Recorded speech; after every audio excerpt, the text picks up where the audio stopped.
Pendengar RRI Pro 1 Program 1 RRI Bovendigul Kanal Inspirasi kembali bersama Septianing Nurjana dalam dialog interaktif penggunaan dana Otsus tahun 2017-2021 yang pada hari ini dengan kita akan membahas dana Otsus dari Dinas Ketahanan Pangan. Di depan saya saat ini sudah ada Ibu Evelyn Amote. Selamat pagi Ibu. Selamat pagi. Sehat ya Bu ya? Sehat. Hari ini cantik sekali. Ibu, untuk pendengar dari RRI Pro 1 bisa gabung di dialog interaktif kami lewat telepon di 0811 4988 666. Dan untuk WA bisa hubungi di 0811 4988 222. Saya langsung ke Ibu Evelyn untuk Dinas Ketahanan Pangan Bu. Untuk penggunaan dana Otsus ini sebenarnya sudah sejauh mana dan mungkin bisa memberi gambaran? Ya, baik, terima kasih. Selamat pagi para pemirsa RRI Pro 1. Saya Evelyn Amote, bisa dipanggil dengan Ivi. Saya dari Dinas Ketahanan Pangan, saya sebagai Kepala Bidang Konsumsi dan Keamanan Pangan di Dinas Ketahanan Pangan. Kami Dinas Ketahanan Pangan mendapatkan alokasi dana Otsus itu di tahun 2017 dan 2018. Ada program kegiatan kami Dinas Ketahanan Pangan. Hanya ada satu program, yaitu program peningkatan kesejahteraan pertanian dan perkebunan. Di tahun 2017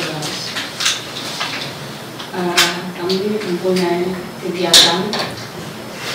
Di tahun 2017 ada beberapa kegiatan yang telah kami laksanakan. Yang pertama itu pemanfaatan pekarangan untuk pengembangan tanaman.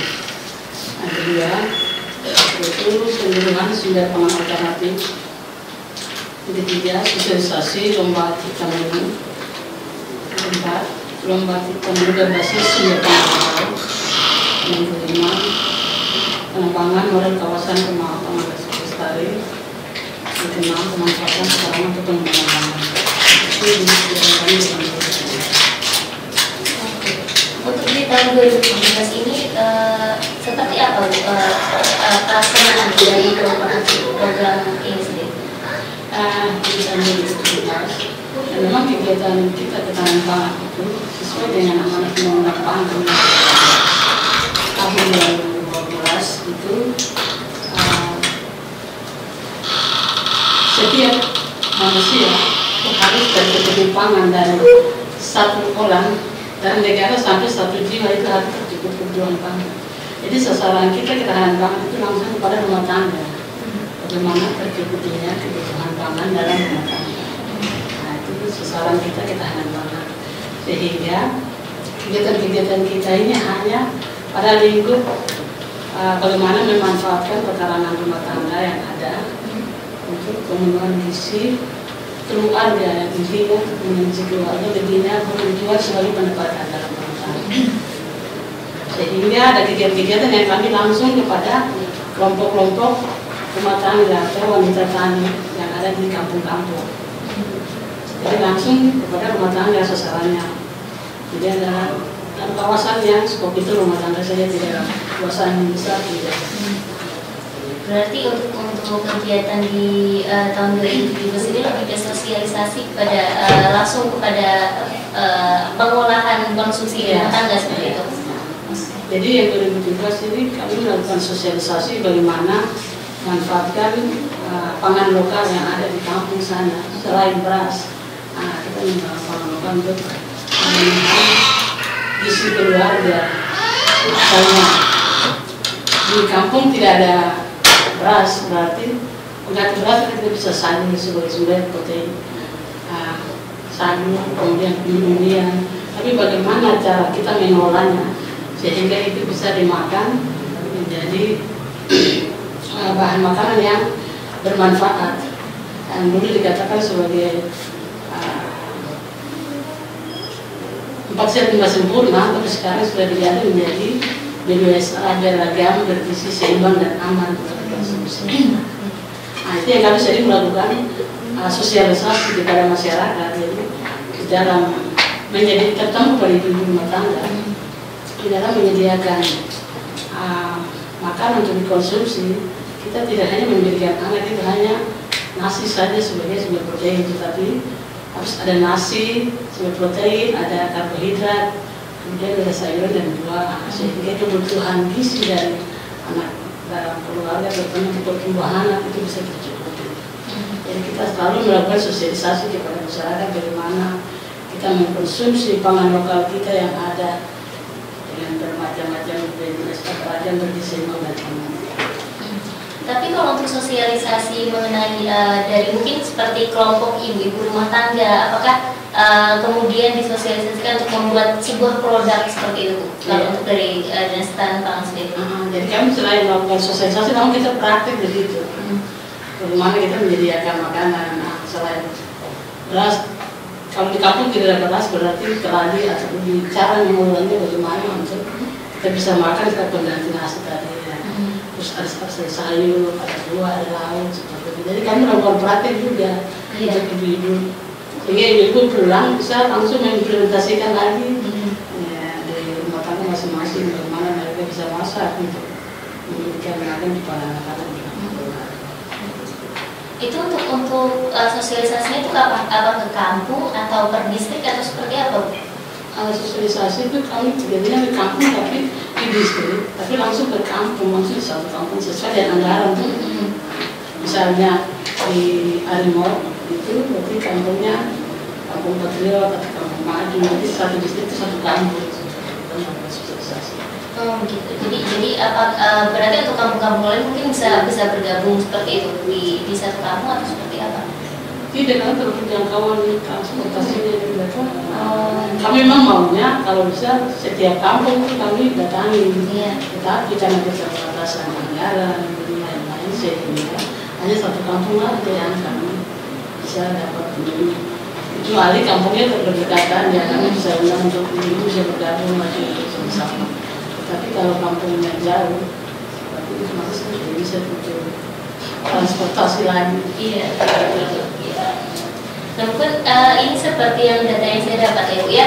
Untuk di sini ada pemanfaatan pekarangan untuk pengembangan pangan. Nah, ini mungkin bisa diberikan contoh seperti apa sih Bu dari program ini? Untuk pemanfaatan pekarangan untuk pengembangan pangan, biasanya langsung juga kepada rumah tangga. Bagaimana? Jadi dalam rumah tangga itu bagaimana memanfaatkan lahan pekarangan yang ada di kiri kanan rumah itu untuk bercocok tanam, terutama untuk tanam sayur, buah-buahan, apotek hidup, kemudian bisa keluar ikan. Ini semua dengan tujuan bagaimana untuk pengembangan gizi dalam rumah tangga itu terpenuhi. Jadi kita tidak dalam luasan besar, kita membangun langsung kepada seluruh rumah tangga. Itu juga biasa dalam satu kampung begitu. Minimal 20 sampai 30 kakak begitu ya kami lakukan itu pengetahuan. Berarti minimalnya justru 20 atau 30 keluarga ya Bu ya? Mungkin kalau untuk Ibu sendiri melihat dari di sini di Bogor Ibu sendiri seperti itu ya, itu untuk pemanfaatan atau konsumsinya sebenarnya lebih banyak di beras kah atau mungkin di umbi-umbian atau seperti apa? Saya melihat bahwa di Bukit itu masih lebih banyak ketergantungan masyarakat terhadap beras ya. Nah ini kita harus selalu melakukan sosialisasi. Sebenarnya makan nasi sama juga dengan makan sayur. Iya, sama. Jadi kita harus selalu melakukan sosialisasi kepada masyarakat di kampung bahwa kita konsumsi pangan itu yang terutama untuk beras ya. Beras itu bukan beras bisa sayur, bisa umbi-umbian, itu sebenarnya ada. Jadi kita harus selalu melakukan sosialisasi untuk kita harus bagaimana memanfaatkan pangan lokal tadi. konsumsi tadi. Berarti apakah dari dinas ketahanan pangan terutama di bidang konsumsi ini artinya mensosialisasikan kepada masyarakat bahwa kita tidak hanya bergantung pada beras saja seperti itu Ibu? Iya, itu bergantung pada beras saja. Kita masih punya bahan pangan lain yang sebagai pengganti beras itu ada di daerah kita. Misalnya kita tinggal di rumah sana, terus kita harus makan nasi, sedangkan di sana beras saja tidak ada. Iya. Jadi kembali ke pola pikir, kita harus selalu mensosialisasi kepada masyarakat kita yang ada di kampung supaya kita harus konsumsi pangan lokal itu. Iya. Pentingnya. Pangan lokal itu memang penting untuk disosialisasikan bagaimana cara mengolahnya seperti itu. Iya. Kalau dari Dinas Ketahanan Pangan sendiri, contoh produknya seperti apa sih untuk mengolah pangan lokalnya? Apakah ubi seperti dijadikan keripik atau memang direbus untuk pangan atau seperti apa? Misalnya Yang kami sudah lakukan, misalnya seperti batata, seperti ubi, keladi, bukan hanya kita yang biasanya rebus saja terus makan. Bagaimana kita bisa olah dia, mungkin bisa tumbuk dia, kemudian dicampur, bisa dijadikan sebagai nasi, terus mungkin pisang juga. Kalau kita setelah kita masak kita taruh dia, kita bisa bagaimana kita kreativitas kita, sehingga dia ada daya tarik untuk konsumsi bagi anak-anak. Kita sudah ajarkan kepada ibu-ibu, jadi tidak setiap hari satu harus kita bakar saja. Artinya ada kreativitas begitu ya, apalagi untuk anak-anak supaya mau mengkonsumsi itu ya. Jadi harus kita selalu melakukan sosialisasi kepada masyarakat. Baik pendengar RRI Pro 1 Bovendigul, kembali lagi bersama Septiani dalam dialog interaktif topik penggunaan dana Otsus tahun 2017-2021 dengan Dinas Ketahanan Pangan. Bersama Ibu Kabid Konsumsi Ketahanan Pangan Ibu Evelyn Amote. Saya ingatkan lagi untuk pendengar yang ingin bergabung bersama kami, ada telepon di 081149886666 dan WA di 081149882222. Ibu Evelyn, di sini saya mendapatkan data bahwa pernah di sini penggunaan dana Otsus itu digunakan untuk lomba cipta menu berbasis sumber bahan pangan lokal. Mungkin bisa dijelaskan dulu ya. Baik, terima kasih. Lomba cipta menu berbasis pangan lokal itu yang telah kami lakukan itu di tingkat kerjasama kita dengan 20 distrik, jadi 20 distrik kemudian yang ditampilkan di situ adalah menu pangan lokalnya. Pengganti nasi, ubi, keladi, sagu, macam-macam yang dapat diolah menjadi sumber karbohidrat pengganti nasi, kemudian ada sayuran, kemudian buah-buahan dan lain-lain yang ditampilkan, kemudian nanti dinilai oleh ada kerjasama dengan dinas kesehatan bagian gizi, bagaimana makan yang disediakan itu dia memenuhi apa nilai-nilai yang ada di dalam kandungan gizinya itu sendiri, sehingga ketika di lomba di tingkat kabupaten ini mereka juara, berarti kita bawa ke tingkat provinsi yang pernah dalam melakukan. Jadi kita tidak menggunakan nasi, tapi pengganti nasi yang digunakan dalam kegiatan lomba cipta menu berbasis sumber pangan lokal yang melibatkan ibu-ibu PKK distrik. Seperti itu ya. Untuk dana Otsus tahun 2017 ini sebenarnya totalnya berapa yang di Dinas Ketahanan Pangan ini? Yang untuk 2017 ya. Atau mungkin ada berapa program dari dana Otsus ini Bu sebenarnya untuk 2017? 2017 itu hanya satu program, kemudian ada 7 kegiatan. Itu berupa apa saja? 7 kegiatan. Yang pertama, kegiatan pemanfaatan pekarangan untuk pengembangan pangan, nilainya sendiri 1 miliar. Terus kemudian kita melakukan sosialisasi penyuluhan sumber pangan alternatif. Itu totalnya 438 miliar 15 juta ya. Kemudian lomba cipta menu 692 miliar. 692 juta ya. 747.100. Kemudian yang kegiatan keempat, sosialisasi penyerapan mutu dan keamanan pangan, itu 14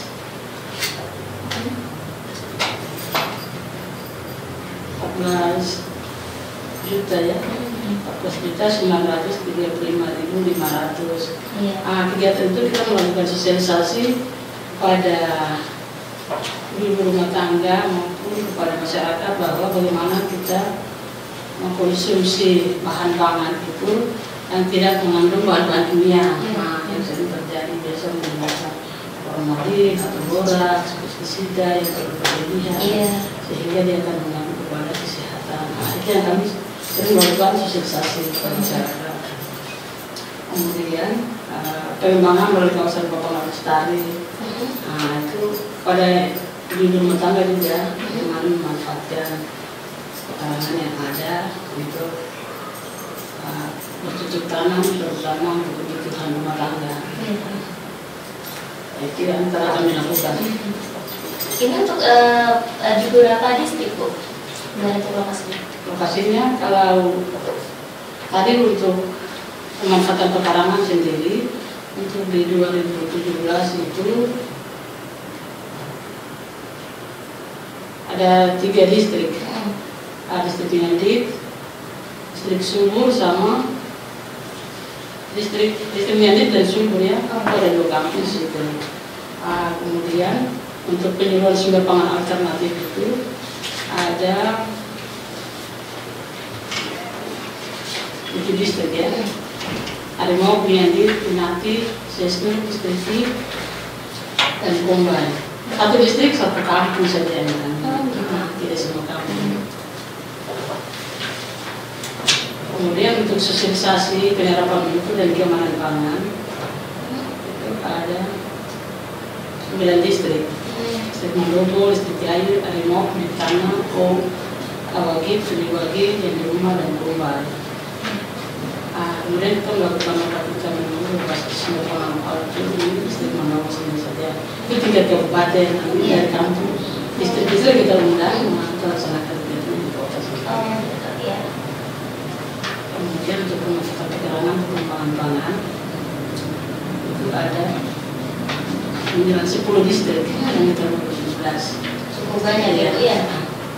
Dari Mandobo, Harimau, Bintana, Woropo, Sumur, Kumpul, Pinati, Fofi, dan Siliwagi. Ini untuk 2017 ya, untuk dana otsus 2017. Kalau untuk dinas ketahanan pangan sendiri sampai tahun berapa untuk dana otsus ini? Kami mendapatkan alokasi dana otsus itu hanya 2017 dan 2018. Selanjutnya 2019 sampai dengan sekarang sudah tidak lagi. Kami hanya dapat jauh saja. Kalau untuk 2018 sendiri, Bu, mungkin kegiatannya seperti apa untuk realisasi dana otsusnya maksudnya? Untuk kegiatan tahun 2018 itu ada 1 program pendidikan ketahanan pertanian dan perkebunan. Kegiatannya ada 5. Yang pertama itu lomba cipta menu seperti yang di 2012 ini. Kemudian sumber pangan alternatif, terus pengaruh keragaman itu ada pengolahan sagu, kemudian pengolahan beras analog, terus pengolahan pisang, penyuluhan konsumsi beragam bergizi seimbang dan aman, kemudian pengembangan kawasan Bapak Lestari, pemanfaatan pekarangan oleh kelompok wanita tani. Itu ada kegiatan yang di tahun 2018 yang bersumber dengan otsus yang kita akan lakukan. Kalau untuk 2018 sendiri yang menjadi program unggulan ini atau yang untuk dana otsus artinya yang menyerap anggaran cukup banyak sebenarnya. Itu penyuluhan sumber pangan alternatif yang berbasis pangan lokal itu kemarin kita bekerjasama dengan Kampung Persatuan ini untuk bagaimana memanfaatkan sabu-sabu yang ada, mengolah menjadi tepung, terus menjadi bikin beras sagu atau biasa dikatakan beras analog. Kemudian dari hasil tepung sagu itu diolah menjadi bulu-bulunan dari tepung sagu sendiri, misalnya pembuatan kue dan lainnya sudah kami lakukan. Itu kan bersama dengan menulis Kampung Persatuannya yang sudah kami lakukan di tahun 2018. Itu butuh waktu berapa lama untuk penyuluhan sumber pangan lokal ini? Untuk di tahun 2018, artinya ini kan berproses dari sagu, kemudian diolah menjadi tepung, kemudian menjadi sampai menjadi kue dan bahan-bahan lain. Itu butuh waktu berapa lama? Butuh waktu yang lama ya, tidak kita kalau suatu hari kan pasti belum bisa. Jadi memang butuh waktunya. Kemarin kita waktu datang ke narasumber sampai kita kegiatan itu sekitar 1 minggu. Jadi sekalian kami ada penyerahan di sini juga di Kampung Persatuan. Tinggal dari kerjasama dengan kampung langsung diserahkan ke Bumdes kampungnya dan mereka yang nanti tinggal melanjutkan. Artinya dana yang cukup besar ini juga digunakan untuk alatnya ya Bu, untuk pembelian alat untuk digunakan gitu ke masyarakatnya ya. Oke, itu terus kemudian untuk tahun 2019 sampai 2021 ini Bu? 2019 sampai 2021 itu kami tidak dapat dana otsus. Jadi kami hanya dapat DAO saja. Apalagi sekarang dengan Permen 90 itu kita mesin program kan harus menyesuaikan dengan dia. Kalau tidak ada dalam Permen ya tidak bisa. Iya. Dari program-program yang dilaksanakan menggunakan dana otsus ini dari 2019 sampai 2021, apakah ada program yang kemudian dilanjutkan tanpa menggunakan dana otsus ini? Ya, yang kami lihat kalau yang di Kampung Persatuan itu setelah kita membantu kemudian dilanjutkan oleh di dana kampung dilanjutkan langsung jadi kami tidak hanya bisa memantau kemudian melihat, tapi yang selanjutnya sudah langsung diberikan ke masyarakat khususnya di kampung, ya kampung yang melanjutkan kegiatan. Berarti dana otsus ini digunakan memang untuk di bidang konsumsi di Dinas Ketahanan Pangan ya. Untuk di bidang lain tidak ada alokasi dana otsusnya ya. Di bidang lain juga ada. Dan ketersediaan teman yang satunya kan sudah meninggal. Jadi misalnya kosong kemudian ada dilanjutkan lagi program yang baru lagi. Oh gitu. Tapi untuk penyerapan anggaran dana otsus memang di bidang konsumsi. Konsumsi dengan di bidang. Tapi cukup banyak di bidang konsumsi ya. Artinya yang langsung ke masyarakat seperti itu. Baik, untuk seperti pemanfaatan pekarangan seperti itu sampai sekarang masih berjalan tidak Bu? Untuk pemanfaatan pekarangan sampai sekarang masih berjalan. Kami sering juga bisa mendapatkan dana dari pusat untuk pemanfaatan pekarangan. Kedua pekarangan pangan lestari yang sekarang. Jadi selain dari DAO kita, terus ada APBN yang memang dari pusat diperuntukkan untuk kegiatan APBN ini, ya dapat juga dan buat sampai berjalan dan langsung di kampung-kampung. Jadi masyarakat mereka bisa tanam, bisa makan sayur, dan bukan hanya makan sayur pagi saja yang ada, tapi langsung bisa makan kangkung, makan bayam, sayur dan lain-lain. Iya. Jadi dari Ketahanan Pangan juga tetap memantau ya. Kami juga memantau kegiatan pangan, jadi setiap tahun ada untuk kegiatan Ketahanan Pangan lestari yang untuk masyarakat di kampung-kampung. Mereka sudah sangat senang karena tidak lagi makan sayur, misalnya sayur yang sudah tersedia oleh alam, nemo atau sayur pagi, tetapi mereka juga sudah bisa makan kangkung, bayam, sayur dan lain-lainnya. Dengan RRI Pro 1, RRI Bovendikbud kembali lagi dalam dialog interaktif penggunaan dana otsus tahun 2017-2021 dari Dinas Ketahanan Pangan bersama Ibu Evelyn Amde. Ibu, untuk ini kan dana otsus sudah hanya dari tahun 2017 hingga 2018. Kemudian untuk dari bidang konsumsi ini khususnya program-program apa yang berjalan kemudian dari 2019 dan sampai 2021 tanpa penggunaan tanpa dana otsus itu? Dari 2019 sampai 2022 saya namanya mendapatkan dana daur, dana umum ya, dana daur itu programnya pemanfaatan pekarangan. Itu tetap kami jalan karena kegiatannya sangat penting dan bermanfaat untuk masyarakat, sehingga itu sampai sekarang tetap jalan yang dari sumber dana daur. Kemudian kami juga bisa mendapatkan dana dari pusat ya, APBN.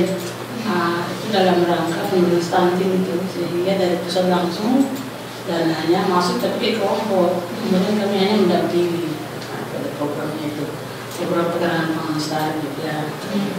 Itu yang kami dapat sampai dengan dari 2018 sampai 2021 kami masih dapat itu. Biasanya dari pusat, dari Kementerian Pertanian melalui Badan Ketahanan Pangan. Kami dapatkan itu kegiatan pekarangan pangan lestari dalam rangka peningkatan stunting. Seperti itu. Kembali kita berbincang masalah dana otsus ini. Sebenarnya apakah semua kegiatan yang menggunakan dana otsus ini berjalan dengan lancar, Bu? Berjalan dengan lancar. Mungkin kendala yang sering dialami untuk merealisasikan program-program ini adakah atau mungkin seperti apa? Kendala yang sering kami alami di lapangan ya, terutama dalam kegiatan pemanfaatan pekarangan untuk pengembangan pangan di lapangan ini, kami mengalami kendala di sana itu soal pendampingan di lapangan. Pendampingan di lapangan ini kan, kalau masalah pendampingan berarti petugas lapangan di kampung atau di distrik sana itu PPR, kemudian bikin keterbatasan jumlah PPR-nya, PPR-nya tidak ada tempat. Jadi sehingga kami mengalami kendala, terutama pendampingan yang langsung berhubungan dengan masyarakat. Setiap hari ada aktivitas kegiatan masyarakat kan harus ada penyuluh di lapangan. Kalau terkait penyuluh itu bukannya ada di dinas kami, ya di dinas tanaman pangan. Jadi kami umum pertanian ini bisa tetap sama-sama menggunakan penyuluh yang ada di dinas tanaman pangan. Mungkin kendala ya SDM, kemudian jumlahnya yang terbatas, sehingga tidak semua kampung itu ada penyuluh pangan. Itu menjadi kendala.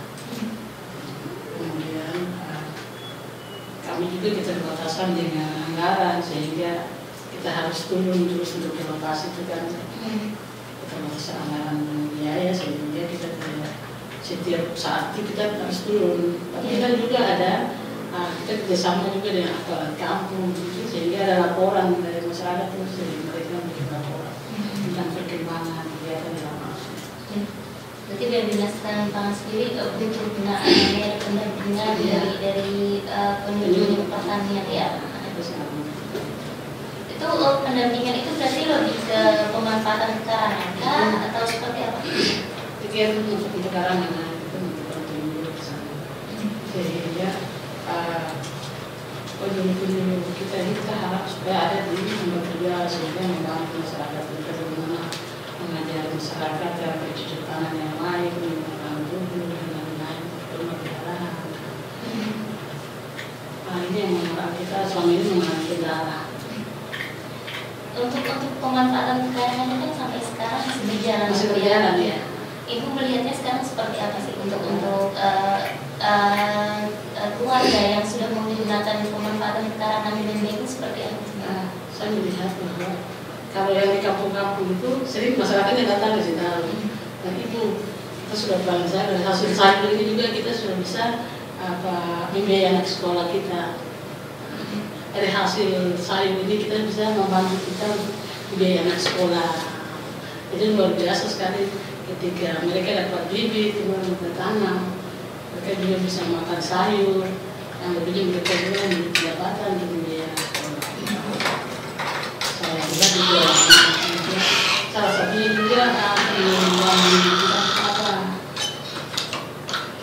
uang belanja ya, memberikan uang belanja.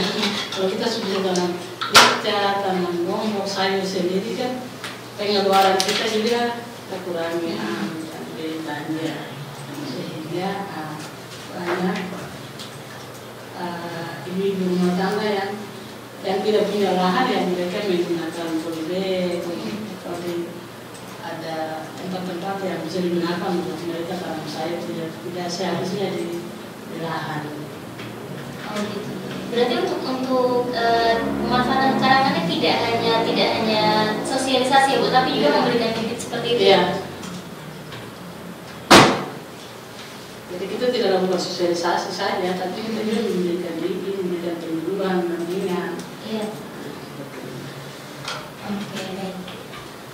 Ya pendengar, sebelum kita pendengar dialog interaktif saat ini telah bergabung bersama kami Ibu Sekretaris Dinas Ketahanan Pangan Ibu Felicita Tuh. Selamat pagi Ibu, menjelang siang. Pagi menjelang siang. Sehat Ibu ya? Sehat-sehat. Saya dengan Ibu Evelyn tadi sudah berbicara cukup banyak mengenai penggunaan dana otsus untuk Dinas Ketahanan Pangan sendiri. Mungkin saya langsung ke Ibu Felicita.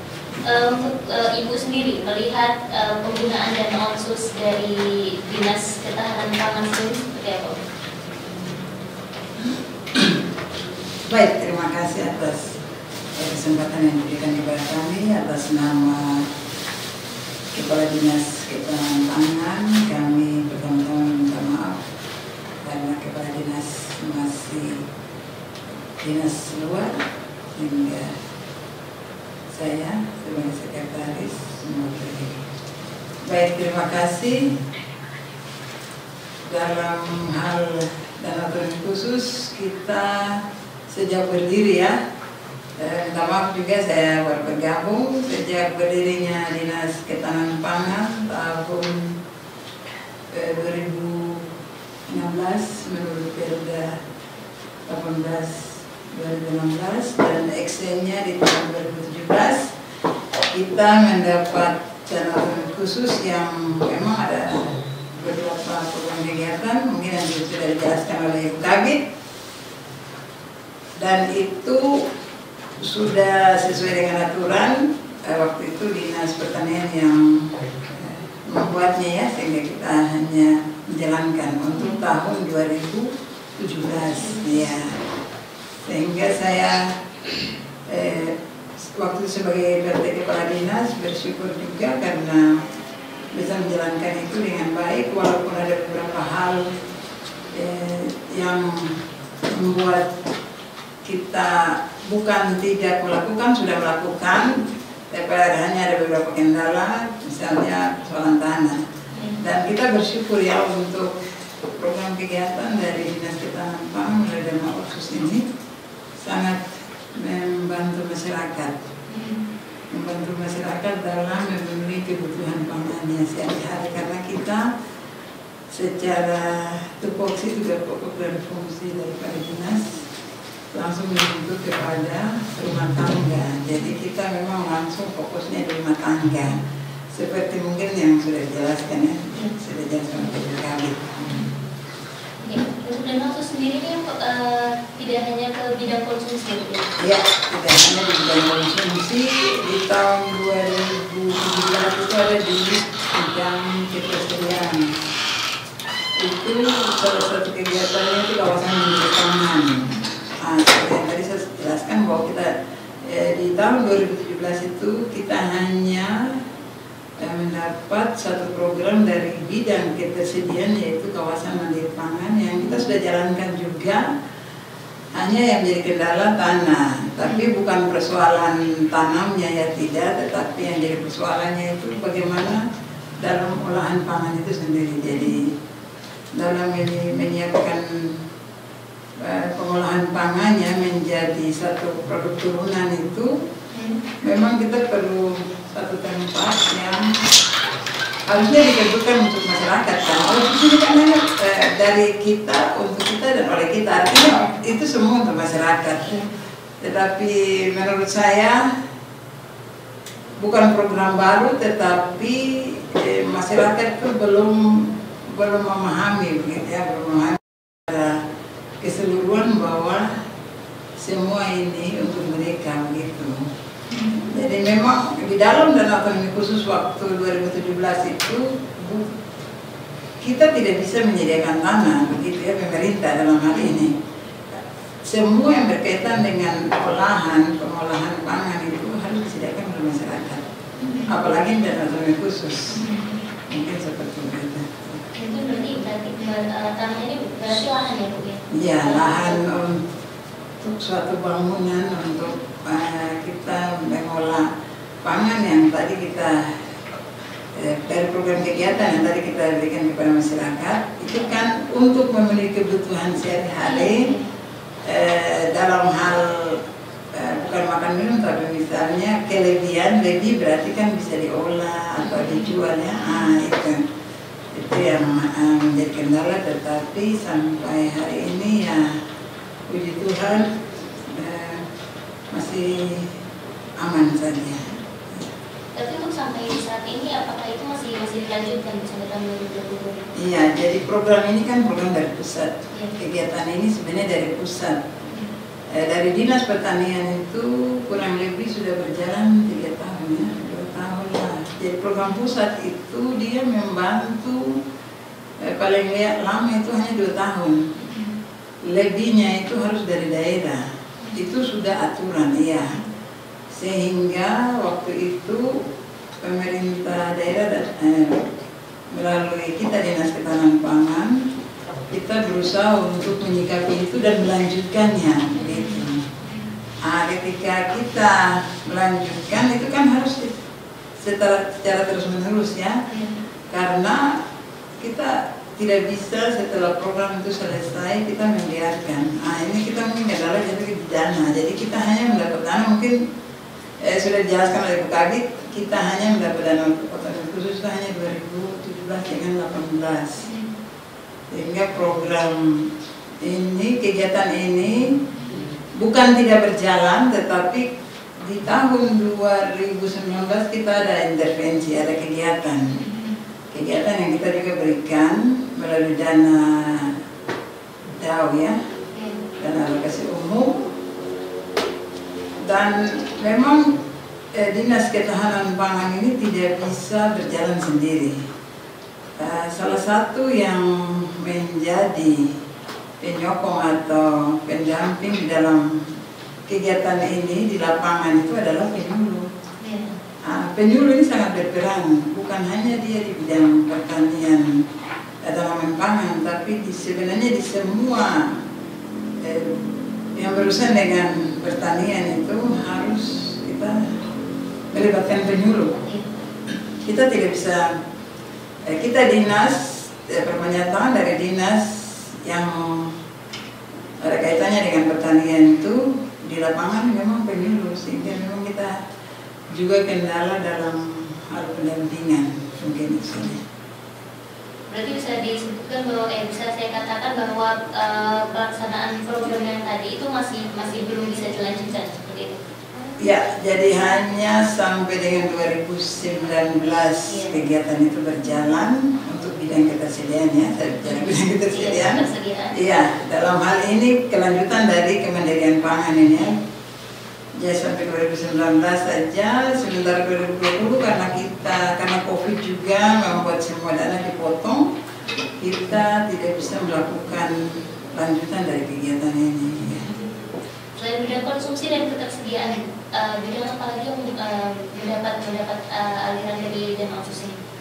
Hanya 2 bidang itu saja. Sampai dengan saat ini hanya 2 bidang itu. Tetapi untuk kegiatan dari bidang konsumsi dan ya bidang konsumsi dia tidak putus karena hanya tidak dapat dana otonomi khusus ya, dia tetap berlanjut karena itu program. Dan satu hal yang harus pemerintah Kabupaten Provinsi Gul tahu bahwa di dalam Undang-Undang 23 di dalam urusannya itu Dinas Ketahanan Pangan urusan wajib. Jadi wajib yang harus didanai begitu ya. Apalagi COVID ini membuat orang menderita, masyarakat ya terutama ya. Sehingga kalau kita melihat instruksi dari Presiden itu jelas bahwa bagaimana dalam satu rumah itu harus cukup pangan. Paling tidak makan sehari-hari itu ada, paling tidak ada sayur, ada ikan, iya ya. Itu yang memang saya rasa belum dipahami. Akhirnya kita mungkin mendapat dana hanya apa yang bisa kita lakukan, tetap kita lakukan karena itu sudah merupakan program yang ada di dalam tupoksi. Jadi dalam konsumsi ini yang kita tetap prioritaskan untuk melakukan kegiatan dari dana otonomi khusus walaupun sudah tidak diberikan sesuai dengan aturan. Seperti yang disampaikan Ibu Evelyn tadi bahwa memang kegiatan salah satu program yang dilaksanakan ketika menggunakan dana otsus itu pemanfaatan ketahanan untuk pengembangan pangan. Ini kan sampai sekarang masih dilanjutkan itu ya? Masih dilanjutkan, masih tetap. Untuk pangan masyarakat ini aman seperti itu ya? Iya. Kita juga bersyukur karena bukan hanya dari dana otonomi khusus yang kita dapat, bantuan juga sudah dijelaskan oleh Ibu Kabid, kita dapat bantuan langsung juga dari aspirasi maupun dari dana dukungan fisik. Walaupun tidak semua ya, dari 112 kampung tidak, tapi ada beberapa kampung yang sudah ditentukan oleh pusat. Ya, artinya dari dana otsus ini sudah mencakup semua distrik kah di Kabupaten Belitung? Menurut Ibu Kabid bagaimana? Sudah semua. Iya. Jadi memang karena keterbatasan dana tidak semua kampung. Tetapi kalau kita melihat dari 2017 sampai dengan saat ini, saya rasa sudah mencapai kuota 20 distrik begitu ya, walaupun tidak semua kampung. Iya.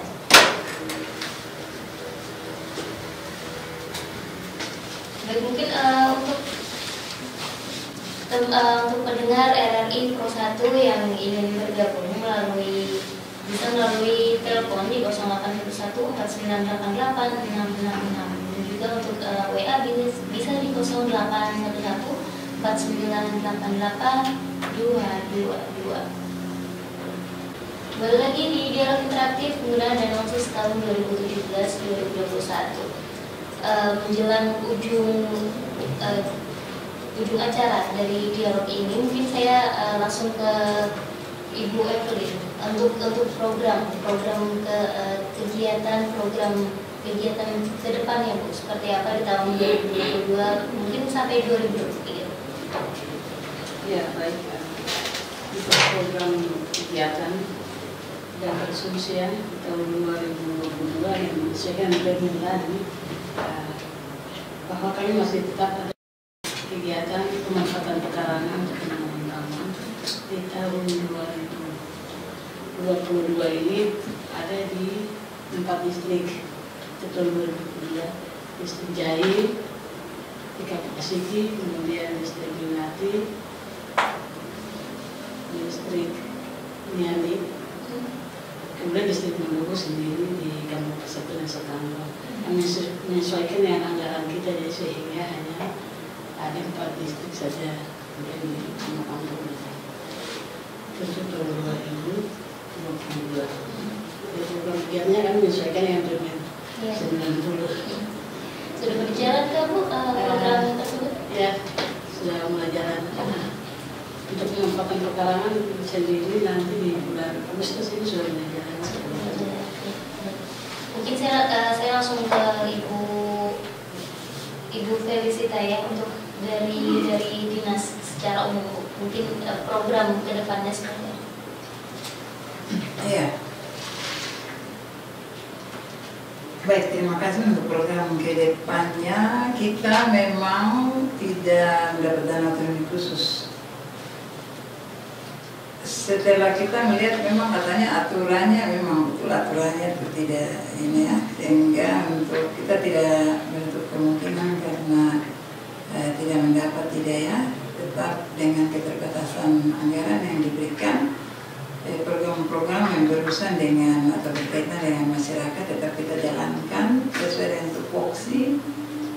Jadi seperti yang dijelaskan oleh Bu Kabid, tetap berjalan di tahun 2003 juga sudah kita tuangkan semua dalam renja, dan untuk kegiatan ketersediaan juga di bidang ketersediaan juga berjalan. Jadi mungkin saya jelaskan sedikit terkait ketersediaan ini kan. Ketersediaan pangan dalam arti dalam suatu kabupaten ya. Jadi ada salah satu kegiatan yang kita lakukan sesuai tupoksi, yaitu kita menyediakan cadangan pangan pemerintah daerah. Nah, itu tetap kita lakukan sampai dengan sekarang, dan itu berlanjut karena itu wajib yang harus kita siapkan karena berkaitan dengan cadangan pangan itu ada kalau ada bencana alam. Tetapi COVID ini sudah menjadi bencana non alam. Nah, itu juga harus diperhatikan. Karena itu kan sudah undang-undang, sudah aturan. Nah, jadi di dalam kalau Dinas Ketahanan Pangan menurut aturan kita menyediakan cadangan pangan itu kurang lebih dalam 1 tahun itu ada perhitungannya 22 ton per tahun. Untuk Kabupaten Bovendigul secara keseluruhan, karena itu dihitung sesuai dengan jumlah penduduk Papua maupun non Papua, jadi ada perhitungan. Tetapi karena keterbatasan dana kita hanya menyesuaikan. Tetapi itu luar biasa berjalan dengan baik sampai dengan hari ini juga. Artinya tahun ini jalan dan tahun depan tetap kita lakukan. Terima kasih Ibu Felicita. Saya juga berterima kasih kepada Ibu Evelyn yang sudah mau bergabung bersama kami dalam dialog interaktif. Ya, selanjutnya, ya semoga sehat-sehat, semoga semua programnya berjalan dengan lancar ya. Terima kasih para pendengar Pro 1 RRI juga yang sudah mau bergabung dan terus menyimak dialog interaktif kami. Selanjutnya saya kembalikan kepada studio.